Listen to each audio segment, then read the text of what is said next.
Most people are operating on a setting called enough.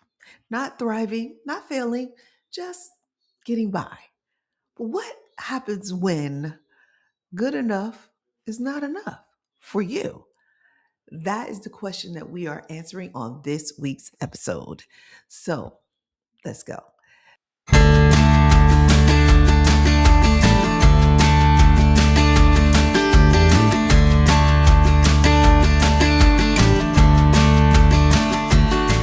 Welcome to What Keeps You Up at Night podcast. I'm your host, Kiné Corder, the leading national certified counselor specializing in financial hypnotherapy for stress.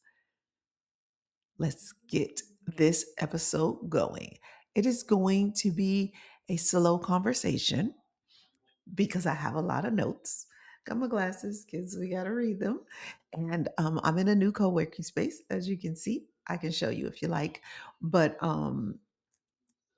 yeah, sometimes when I'm getting a new space, I have to ease into. So I might slow down a little bit, but really I'm slowing down because there's a lot to discuss. Now, let me tell you where this came from.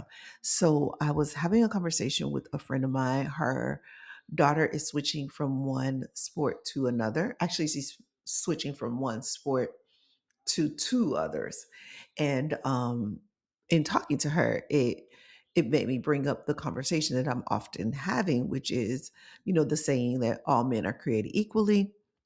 And I say, whether that's true or not, um, some stay ordinary, while others evolve into extraordinary.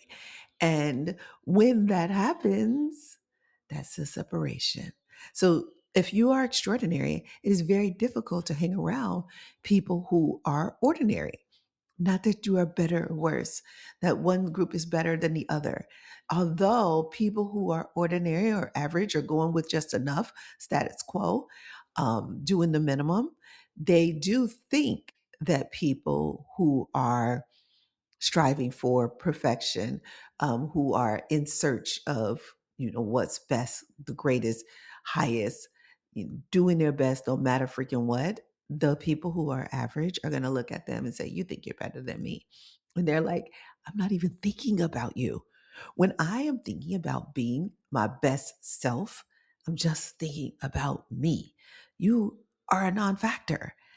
And the fact that you are thinking about me says your focus might be misdirected. Focus on yourself. Focus on yourself.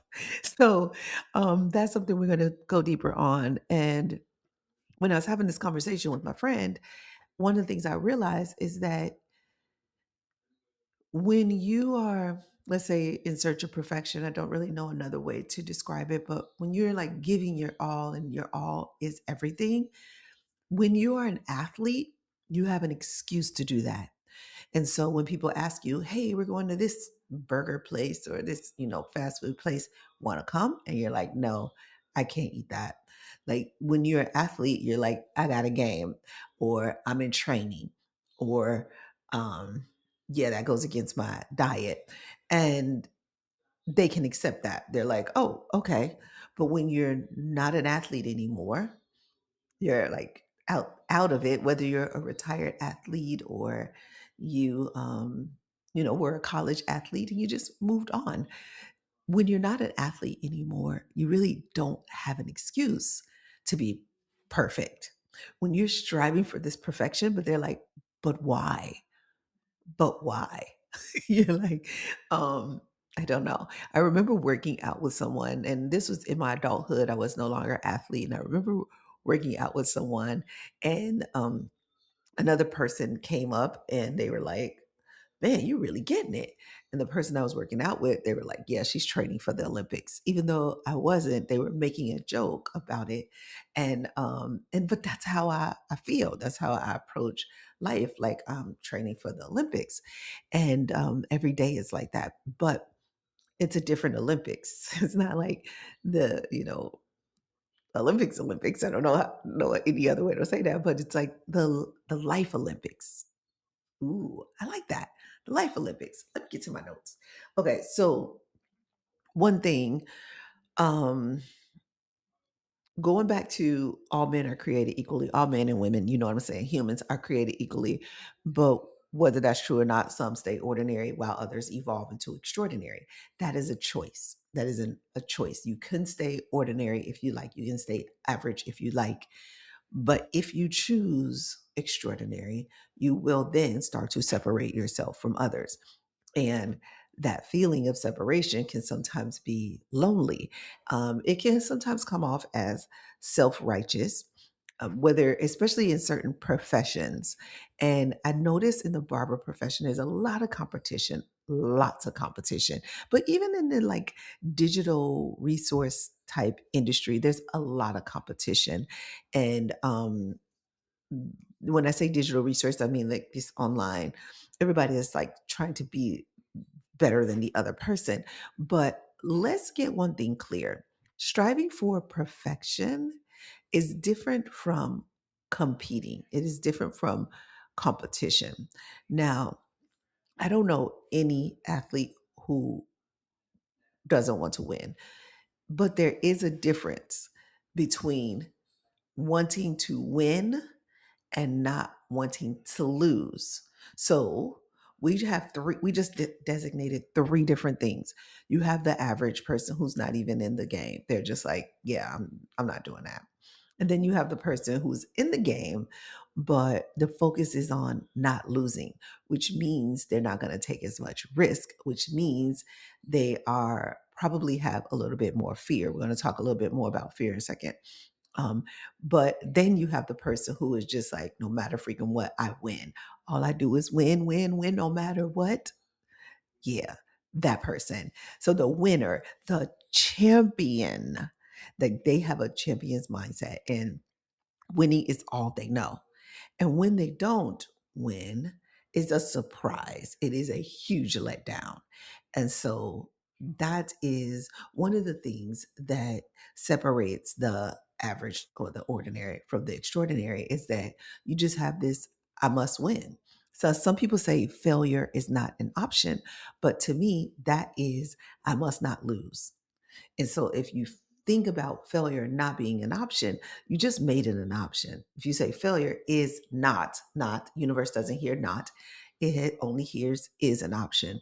And so you just opened up that realm. So just shift that language from failure is not, don't even use the word failure. Just use must, no matter freaking what. I always say no matter freaking what. That's what I say. You can say whatever you want, but no matter freaking what, this is happening. No matter freaking what. Now, it might take time. It might take energy. It may take money. It may take partnership, collaboration. It may take some things. It may take some creativity, but it's happening. And it's happening now. Now is every single moment. It becomes a new now. So, but you've got to stay dedicated to it. And this episode is just all about that. The problem with searching for perfection. Now, I've already stated one of the problems, that people think that you think you're better than them. And the second is people think, well, you start to separate yourself from others. They don't want to be around you because here's my next point: you become like this mirror. And mirrors, people don't always like mirrors. And I had a business partner, and he used to say, you remind people of who they're not. And I was like, wait, do I? Because I'm such a big cheerleader. I'm like, oh, is that what you want? Oh, I know exactly how you can do it. And this, and then, I'm like all about it. But that's because I see who you can be. I see your potential. I see who you really are while you're seeing your fears. You're seeing what's in the way. And I'm like, forget that, move it, go over, go under, go around. Yeah, sometimes you do have to sit your butt down and like strategize and think and get rest up. But most of the time you're going under, up, around, down, get that thing out the way, no matter freaking what. And so because of that, that's the way I see myself. I see myself as this cheerleader, this backer, this pusher. Like I'm pushing you, I'm pulling you, I'm doing all the things. Now in my older age, I have learned, don't even worry about that. Don't do that. If they don't want to come, don't take them. But in my younger age, I was very much the push, push, push. Now, what I'm learning is that people don't want to be pushed. They don't want to be pulled, and especially those average people. Now, when it comes to the extraordinary people, you don't have to do that. You don't have to do that. They're ready. They're like, come, take me. Where are we going? How are we going? Where's the climb? You know. So when you raise your standards, other people feel it. So let's say maybe you were average, and then you were like, you know what? I don't like this average life. I want more. And you found a way to up your game. And then people are like, "Ugh, you change. You change." Okay. Okay. Thanks for noticing. Thanks for noticing. Yes, it did. Now, some people get a little self-conscious about changing. They're like, I haven't changed. I'm still the same. I'm down. I'm who I am. And it's like, no, maybe you have changed. And maybe that's okay. And why not? Why not change? Why stay the same? That's a question you might be wanting to ask yourself. Why stay the same? I really want you to answer that question in the comments. Why stay the same? Because it's not going to serve you to stay the same. But changing somehow has a bad rap, or rep. It's like when you change, now you just separated yourself from them. And if they're not changing, then they see you as the enemy, I guess, or maybe enemy is a little too strong, but you get what I'm saying. Now you're no longer alike. So it becomes a lot lonely, a lot lonely. You know what I'm saying? Did I say that as one of the points? It can be lonely. You can also get um diagnosed as arrogant or narcissistic, or and it's a misdiagnosis. You might not be arrogant. You definitely probably aren't narcissistic. There's a big difference between ambition and narcissism. Many narcissists are ambitious, but not all ambitious people are narcissists. And so when you get those labels and those diagnoses, you can decide how you want to deal with them. Many people take them on as their identity, and they're like, well, I guess I have to be arrogant. You probably aren't confident if you're arrogant, though. You're probably not confident. So when it comes to searching for perfection, some of the problem with that is that if you are afraid of how you'll be labeled, if you're afraid of separating yourself, if you are afraid of going into this new section, because sometimes you go into this new section of people, this new tribe, and they have been there longer than you, and maybe you don't feel adequate and part of this group. Well, you got to up your game again. Keep going, keep working, whether it's your workout, whether it's your diet, whether it's what you're putting in your brain. Your mentality is what I call that. um, so it's all those things. It's your sleep, it's your nutrition, it's your physical activity, it's your stress management. Are you meditating? Are you staying in calm, optimal brain? All of these things are going to determine your level of perfection. Let's talk about perfection. So perfectionism is much different than striving for perfection. Perfectionism is more like outward. You need to do this for others. You need to say, oh, will they think I'm okay? Will they think I'm enough? What if I make a mistake? You're focused on the mistake happening. So you're striving for perfection in that. That is not what striving for perfection is. It is not perfectionism. It is about getting clear on what gets you to your goal. The goal is what is the main focus. And the main focus w- can change. Like, what is the goal today? So let's say I'll take tennis. I use a lot of tennis analogies because that's the sport I follow most. Oh my goodness. Um, so what I find is that, like, okay, let's say you're in a tournament. Let's say it's Wimbledon. The goal in that moment is winning that championship, winning that Wimbledon. And when you win, the new goal gets set. It might be the US Open, whatever. You might put the new goal. Now, let's take somebody who has won each Grand Slam, right? They've won the French Open, they've won the Australian Open, they won the US Open. And so maybe now they're like, oh, like let's take Serena, for example, or like a Djokovic who's like, okay, I want to win the most opens. So you're not looking at each individual open. Now you're looking at every year, all the opens, or you're looking at that number. Okay, I want 27 opens. I want to be the person who's won 27 opens in my career. And so that becomes the focus. If you do lose an open, then you're like, okay, that one's not under my belt. What did I do? How can I change? What do I do differently? But in something like sports, I'm talking about tennis specifically. Tennis is a lot like life.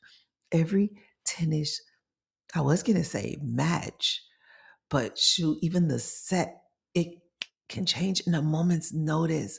It is the sport that is the most like life. You could be down and you can come right back with just a few tweaks, with actually some luck, just the sun changing, the sun going a different direction, the wind, like maybe a rain break. I mean, like something can work in your favor. So you really have to be on top of your manifestation when it comes to tennis because it can definitely switch in your favor. Of course, it can switch out of your favor too, but tennis is probably the most like life. And when you're thinking about that perfection that you need, that striving for perfection, yes, the goal is winning that tournament, but sometimes you have to get down to the moment and be like, this serve. So, what does that mean in life? It's like, okay, right now I am focused on this podcast episode, this podcast episode, do it at my best. Notes made me better at this because even though I had all of this in my head, I would have been all over the place. And you know how I know? Because when I was leaving messages for my friend yesterday when we were going back and forth, I was like, oh, I'm over here and then I'm over here. And I would even say to her, like, this message is all over the place, but here's the point I want you to get out of this. And then I would say something. So I wrote down some point, me and Claude, because me and Claude, we have been working very well together. So we wrote down some points that we wanted to make sure we say. But here's my favorite point. Here's my favorite point, and this is the one I did not want to miss. So that's why I absolutely wrote it down. Are you born with it or built?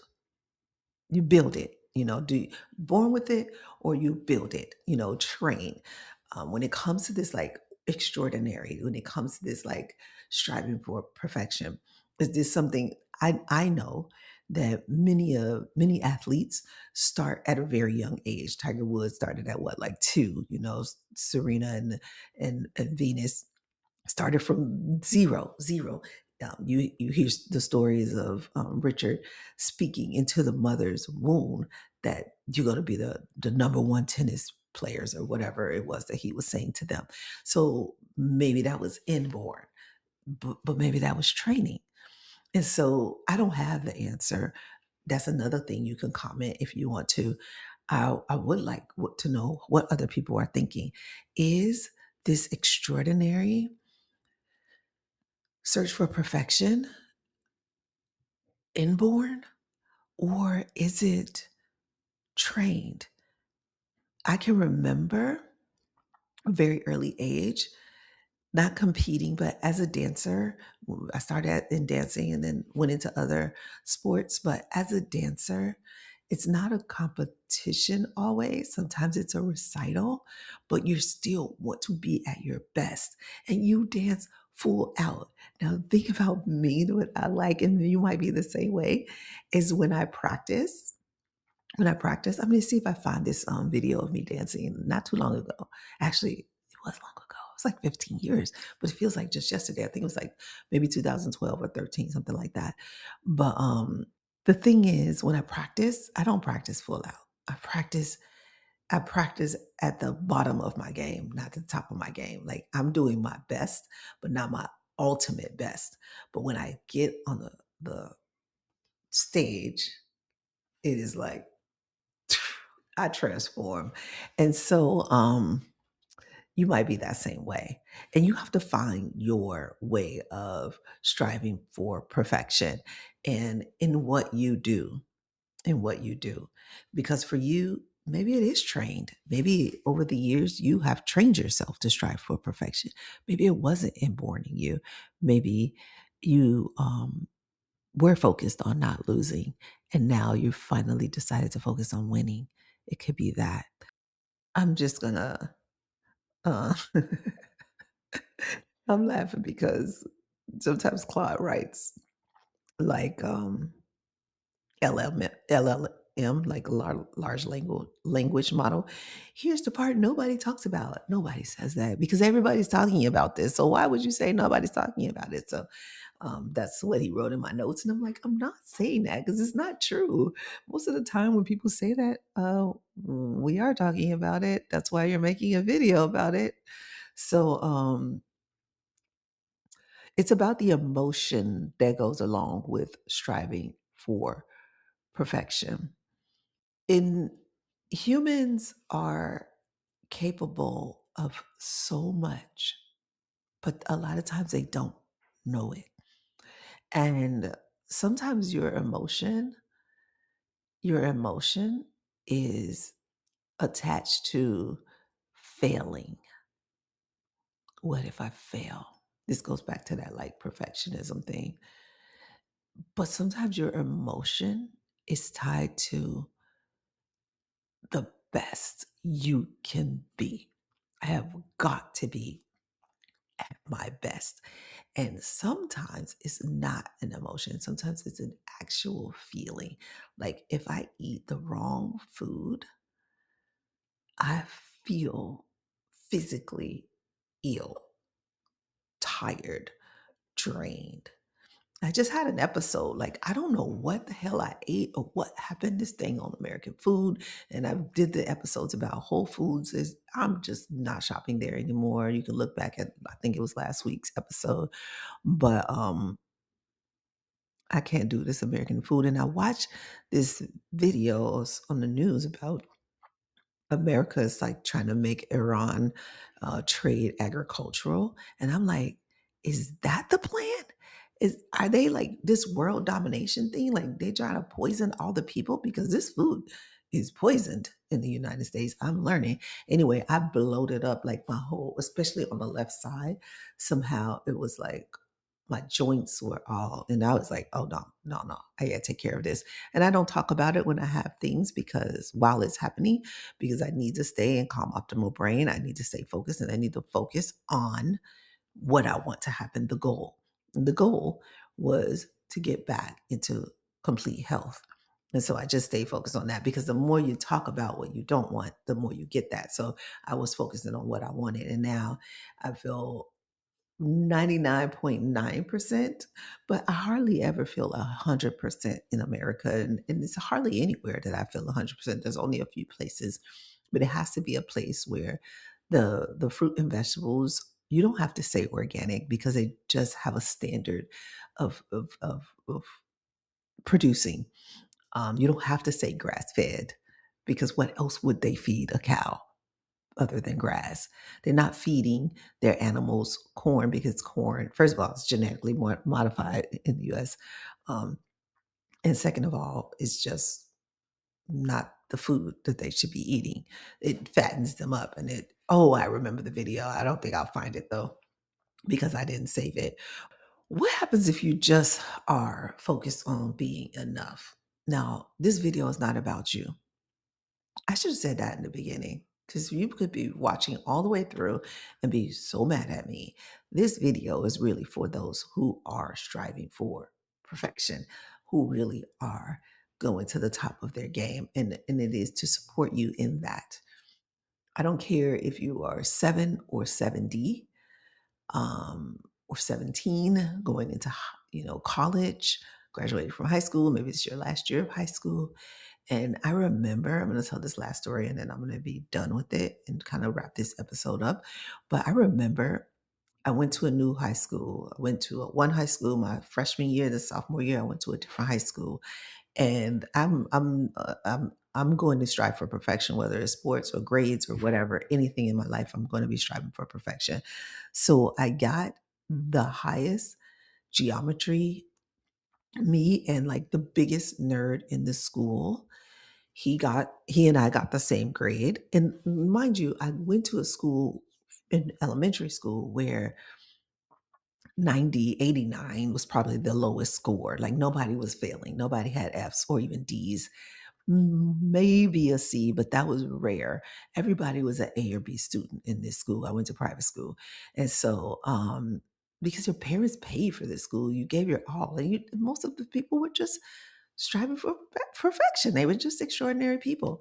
And so if somebody got a 90, that was as low as it would go. But somehow some people were 99, 98, me and a couple of others. But in this sense, when I went to high school, I wasn't sure that I wanted to be extraordinary. I wanted to fit in. I wanted to be, you know, okay. And so I remember the teacher saying out loud the person's name. I don't want to say his name, and me got the highest score. These are the only two people that passed this test, and everybody else failed. I was like, oh no, I'm done. Like my reputation here at this school is over. And so, but afterwards, everybody was came up to me and they were like, "You're smart," and I was like, "I guess." And they're like, "Oh wow!" And it was cool. It was in. They were like, "Oh, I want to learn from you. I want to hang around you. I want to be with you. Like, how did you get the highest score on that test?" And I'm like, "Oh, I could show you how I study because I don't think teachers teach the way that kids learn." And so I was teaching people how to learn besides what the teachers were teaching them. And that's kind of what it goes back to. That's what I want to end this episode on. And I can't believe how long this episode is. But this is really about syncing with yourself. You know how you become extraordinary, you know how you get to the top of your game is knowing what that is for you.